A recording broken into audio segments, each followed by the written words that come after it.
Photo by Michelle Eve Sandberg. Last week, the Hollywood Police Department conducted a useless, money-wasting sting on an adult store, where they arrested 13 men who were masturbating or having consensual oral sex in private, locked rooms. Rather than ask why the hell HPD thought it should be arresting gay men for no reason, multiple South Florida media outlets, including the Miami Herald, published the men's names, ages, hometowns, and mugshots.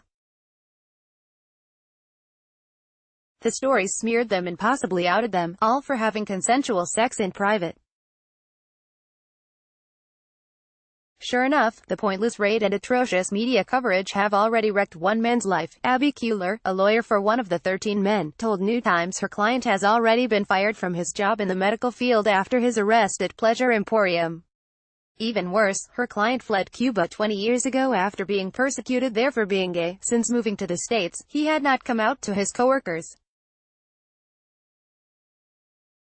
Queller said the arrest, and the local media's lurid coverage, outed her client and has pushed him into depression. New Times is not naming Kuhler's client because of the harm the arrest has already done. He was persecuted in Cuba because of his sexuality, Kuhler says. He was thrown out of his home and thrown out of school because he was gay. He fled as a result and thought America was going to be this beacon of freedom. He now basically has lost everything he has worked for. He is horribly suicidal. Hollywood PD has made a habit of raiding Pleasure Emporium. In February, cops arrested 6 other men inside the store. Last week, after supposedly receiving complaints, Hollywood cops set up their so-called undercover sting.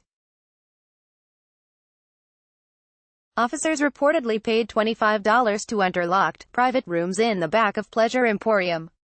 The officers say they witnessed 11 men masturbating and another 2 men performing consensual oral sex on each other.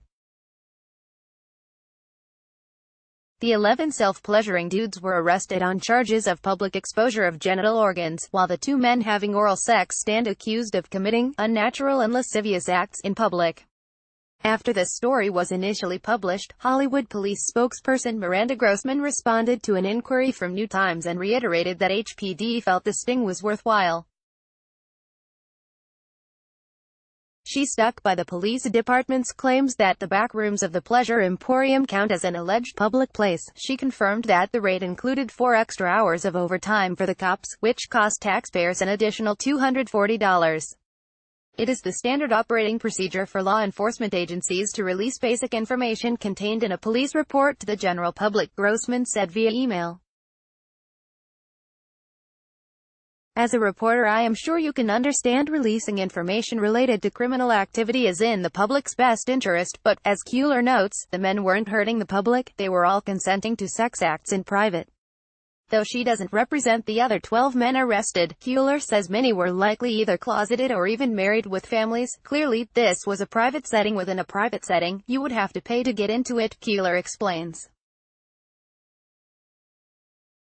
It's not in a residential neighborhood. There's no danger a kid would ever walk past, even. The fact that they've been made out to be these sexual deviants, I feel like I'm back in the 1960s. I don't understand the point of this arrest other than smearing and humiliating these men. As New Times noted last Friday, Hollywood police received a handy assist from local media outlets, which immediately took news of the so-called bust and ran with it like it was a 5-alarm fire. TV stations, including WFOR and WPLG, published every arrestee's name and mugshot without regard for whether any of the men were publicly out as LGBTQ or whether their arrests helped the public in any way. I guess it must have been a really slow news night, Kuhler says. They blasted out these pictures, their names, and they repeated this information over and over. I was like, what is going on? Were there minors involved? Drugs? Prostitution? None of that was involved. The Miami Herald, at least, removed the arrestees' names and mugshots from its article after New Times reached out to the newspaper, but TV outlets have not been as responsible. WPLG still has both an article about the arrests and a slideshow of every mugshot online. Imagine, you're having sex with a consenting adult, Kuhler says, and then you're arrested and held overnight, and your whole, entire life has been exposed on TV. Your picture is everywhere. You're on the internet. My client has even been getting calls from Cuba. This was horrible, horrible, horrible.